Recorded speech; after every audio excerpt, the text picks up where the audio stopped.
अस्सलाम वालेकुम स्टूडेंट, उम्मीद है कि आप सब लोग खैरियत से होंगे। लास्ट लेक्चर में जो है हमने अपना टेस्ट डाटा को डिस्कस किया था। आज हम डिस्कस करेंगे टाइप्स ऑफ टेस्ट डाटा को। जिन्होंने लास्ट लेक्चर अटेंड नहीं किया पहले वो जाके लास्ट लेक्चर को अटेंड करें, टेस्ट डाटा के बारे में समझ के आए कि वो क्या होता है, उसके बाद उनको आज का लेक्चर समझ में आएगा। ठीक है, तो जिनको मैं एक थोड़ा सा ओवरव्यू दे देती हूँ। टेस्ट डाटा क्या होता है? टेस्ट डाटा जो होता है वो आपके पास डमी डाटा होता है, यानी ऐसा डाटा जो कि हमारे यूज का तो नहीं होता, लेकिन हम डाल के अपने एल्गोरिदम में चेक करते हैं कि आया हमारा जो सोल्यूशन है वो वर्क करेगा प्रॉपरली या नहीं करेगा। तो हम उसको डिफरेंट तरीकों से टेस्ट करने के लिए ना डमी डाटा एंटर कर रहे होते हैं। ठीक है, तो जी इसकी 5 टाइप्स हैं टाइप्स टेस्ट डाटा की। उसमें से जो फर्स्ट है उसको आज देखते हैं। सबसे पहले वो है जी valid test data. Valid test data का मतलब है कि हम एक वैलिड नंबर्स को डालते हुए चेक करेंगे कि ये आया ठीक है या नहीं है। फॉर एग्जांपल मैंने एक कैलकुलेटर खरीदा या मैंने कैलकुलेटर बनाया, तो मैं देखूंगी कि अगर मैं 2+3 करी तो मेरे पास आंसर 5 आना चाहिए, 7+1 करी तो आंसर 8 आना चाहिए। यानी वैलिड डाटाज हैं, यानी हमें इसको जो भी सही डाटा है, यानी मैं इसको यहाँ 2 को 3 से मल्टीप्लाई करी तो आंसर 6 आना चाहिए। यानी मैं सही डाटा एंटर करी तो आंसर क्या मेरे पास सही आ भी रहा है कि नहीं आ रहा।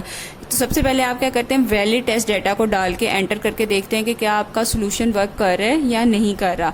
तो इसका आगे देखें, पढ़ें। It is the test data that compiles with the input requirements of the algorithm. यानी जो हमने इनपुट रिक्वायरमेंट्स में हमने पढ़ा था एल्गोरिदम की, ये फ्लो चार्ट की, कि हमें इसमें इनपुट चाहिए होती है, तो ये उस पर डिपेंड कर रहा होता है।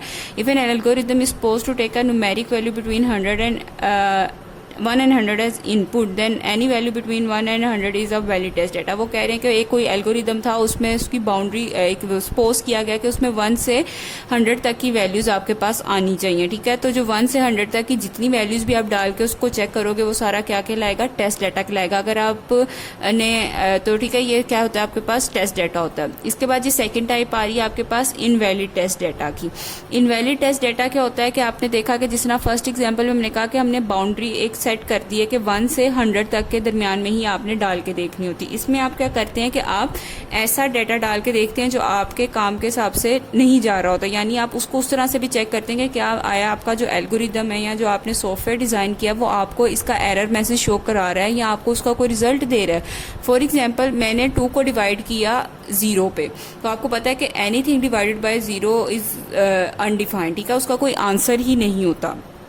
तो आपने इसको डाल के देखा कैलकुलेटर में, 2 को डिवाइड किया 0 से, तो वो क्या आपको वो मैथ्स एरर दे रहा है या आपको 0 शो कर रहा है या आपको 2 शो कर रहा है या आपको जो है वो कोई और वैल्यू शो कर रहा है। तो ये क्या होता है, इनवैलिड डाटा डाल के आप चेक करते हैं कि क्या आया आपका जो सिस्टम है या जो आपका सॉफ्टवेयर है वो वर्क प्रॉपर कर भी रहा है या नहीं कर रहा है।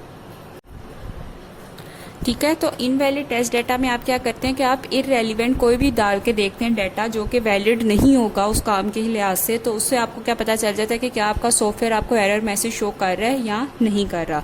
तो ये कह रहे हैं it is the data that does not compile with the input requirements of the algorithm. It is necessary to make sure that the solution correctly work for invalid solution. Show the relevant message notify the user that the provided input values are improper. ठीक है, तो वो कहते हैं कि इसमें वो बता देता है उसको कि जो उसने वैल्यूज एंटर की हैं वो इम्प्रॉपर हैं, यानी वो वैल्यूज जो हैं वो सही तरह से उसने एंटर नहीं की हुई, तो इस वजह से जो है आपको वो जो डाटा है वो आपको शो करा देता है। इनवैलिड डाटा के साथ भी आप अपना डमी डाटा को जो है वो चेक कर रहे होते हैं। ठीक है, इसके बाद ये थर्ड पॉइंट है आपके पास बाउंड्री टेस्ट डाटा वैल्यूज। अब बाउंड्री टेस्ट डाटा वैल्यूज क्या होती है कि आपने जो हमने फर्स्ट में एग्जांपल पढ़ी थी कि हम एक 1 से 100 के दरमियान जो है हम कह देते हैं कि ये इसकी बाउंड्री सेट कर देते हैं हम लोग कि 1 से छोटा ना हो, यानी 0 और नेगेटिव नंबर ना हो और 100 से बड़ा नंबर ना हो। ठीक है, अब आप बाउंड्री से बाहर जाके डाटा टेस्ट करेंगे, यानी उसकी एक्सट्रीम लेवल पे जाके देखेंगे कि क्या ये आपके लिए या आपको कुछ चीज़ शो करेगा या आपको उसको आंसर दे देगा आपके पास। ठीक है, तो आप ये उस लेवल पे जाके देखते हैं कि क्या ये आपको आंसर शो करेगा या नहीं करेगा। तो यही कहते हैं कि solution is tested on extreme values, यानी एंड वाली वैल्यूज पे जाके जो है ना आपका जो सोल्यूशन उसको टेस्ट किया जाता है। यहाँ पे जो है उन्होंने कहा कि जब कैलकुलेट करना होता है हमने इंटरेस्ट को, तो हम प्रिंसिपल अमाउंट जो मतलब हमारी स्टार्टिंग की अमाउंट होती है उसको हम 0 ले लेते हैं और एंड पे बहुत ह्यूज अमाउंट तक ना हम लेके जाते हैं कि आइदर देखते हैं कि हमारा जो टेस्ट डाटा है वो काम कर भी रहा है इस तरह से या नहीं करेगा, हमें कोई मैसेज शो करेगा या क्या काम करेगा। ठीक है, इसके बाद जी फोर्थ आपके पास आ जाता है रॉन्ग डाटा फॉर्मेट। अब यहाँ पे क्या कर देते हैं आप, फॉर्मेट रॉन्ग कर लेते हैं। जिस तरह के आपने देखा कि आप जब एक फॉर्म फिल करते हैं तो आपको पता है कि जहाँ नेम है वहाँ पे जो है आप लोग अपने न्यूमेरिक वैल्यूज एंटर नहीं कर सकते, उसमें सिर्फ अल्फ़ाबेट्स ही नेम में आ सकते हैं। और अगर फ़ोन नंबर के बारे में उन्होंने पूछा गया हुआ है तो फ़ोन नंबर में आप अल्फ़ाबेट्स नहीं एंटर कर सकते, उसमें सिर्फ आप न्यूमेरिक वैल्यू एंटर कर सकते हैं। जबकि अगर उन्होंने हाउस नंबर आपसे पूछा है तो हाउस नंबर में आप न्यूमेरिक भी कर सकते हैं और अल्फ़ाबेट भी कर सकते हैं, ठीक है। तो फॉर्मेट के हिसाब से आपने डाटा एंटर करना होता है। या आपके पास डेट, डे और वो मंथ का अगर आ जाता है तो किसी ने ईयर पहले पूछा होता है, डेट बाद में होती है और मंथ होता है, तो उसका भी डिफरेंट, कोई स्लैश के साथ चलता है, कोई बैकवर्ड स्लैश के साथ चलता है, तो ये चीज़ें आ जाती हैं। तो अगर आप फॉर्मेट ही गलत एंटर कर देंगे तो उससे क्या होगा, इस तरह से भी आपने चेक करना है कि अगर मैं रॉन्ग फॉर्मेट एंटर कर रहा हूँ तो क्या मुझे जो है कोई वो शो करा रहा है मेरा सिस्टम, या कोई ना कोई आउटपुट मुझे शो कर रहा है, ठीक है। यहाँ फॉर एग्जांपल आपने करना था 2+3। अब आपको पता है कि प्लस करने के लिए फॉर्मेट ही यही है कि बीच में ऑपरेटर आएगा प्लस का, एक साइड पे एक वैल्यू आएगी, प्लस के राइट साइड पे दूसरी वैल्यू आएगी, लेफ्ट साइड पे एक वैल्यू, राइट साइड पे दूसरी वैल्यू आएगी। तो जब आपने 2+3 करना है तो आपको पता है कि ये इसका फॉर्मेट है, ना कि आप ये लिख दें +2 3। तो ये क्या हो जाएगा, एक रॉन्ग हो जाएगा फॉर्मेट किसी भी दो नंबर्स को ऐड करने का। तो इस वजह से इसको क्या कहा जाता है, रॉन्ग डाटा फॉर्मेट। आप रॉन्ग डाटा फॉर्मेट डाल के बिना चेक करते हो कि क्या आपका जो एल्गोरिदम है वो आपको कोई एरर मैसेज शो कर रहा है या नहीं कर रहा है, ठीक है। इसके बाद जी आपके पास अब नेक्स्ट आ जाता है कि आपने जो है वो इसमें इसको पढ़ लेते हैं एक दफ़ा। It is wise to check how the system reacts on entering data in an appropriate format. तो कहते हैं इसके बाद आप अपने ये देखना होता है कि सिस्टम कैसे रिएक्ट करेगा जब आप इन अप्रोप्रिएट फॉर्मेट में डाटा को एंटर करेंगे। इसमें उन्होंने कहा कि जहाँ अल्फ़ाबेट्स चाहिए होंगे एज इनपुट, वहाँ पे आप क्या कर दोगे, न्यूमेरिक वैल्यू को डाल अल्फ़ाबेट्स दे दोगे, जबकि न्यूमेरिक वैल्यू एक्सपेक्ट की जा रही होगी वहाँ पे, ठीक है।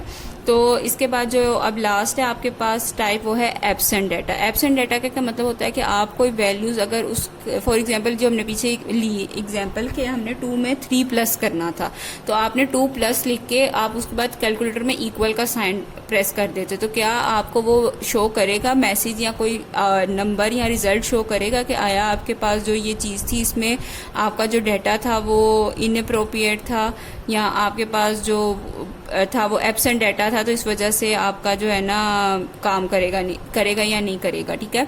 तो एब्सेंट डाटा डाल के भी देखते हैं अपने सिस्टम को कि आइदर इट इज़ वर्किंग और नॉट। तो ये it is important to investigate that the solution still work if less number of inputs are given than expected. इसका क्या मतलब है कि अगर आप जितनी इनपुट्स उसने एक्सपेक्ट की हुई उससे लेस आप डाल देते तो क्या आपका सिस्टम जो है वो काम कर रहा है या नहीं कर रहा।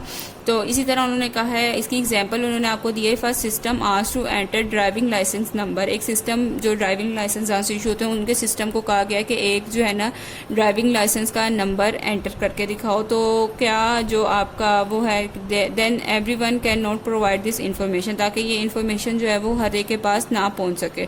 तो इसमें फिर वो कहते हैं कि ये देखना बड़ा अहम होगा कि सिस्टम इस सिचुएशन में कैसे रिएक्ट करेगा। तो ठीक है, इस तरह की इसकी डिफरेंट एग्जांपल्स आप ये 5 टाइप्स का डाटा जो एंटर करके ना अपना चेक करते हो एल्गोरिदम को कि सोल्यूशन आया आपका परफेक्ट है या नहीं, और अगर चेंजेस ज़रूरत है तो वो चेंजेस करके तो फिर आप जो आगे आपने सॉफ्टवेयर देना है अपने यूज़र को या अपने क्लाइंट को, तो वो परफेक्ट सोल्यूशन उसके पास जाए, कोई भी उसमें एम्बिग्यूटी ना हो। बेटा उम्मीद है कि आज का लेक्चर आपको समझ आ गया होगा। अगर आपको कोई चीज़ समझ नहीं आई तो आप मुझसे पूछ सकते हैं, और आपने इसको अच्छी तरह से लर्न करके लिखना है और इसको याद करना आपने, ठीक है। अल्लाह हाफिज़।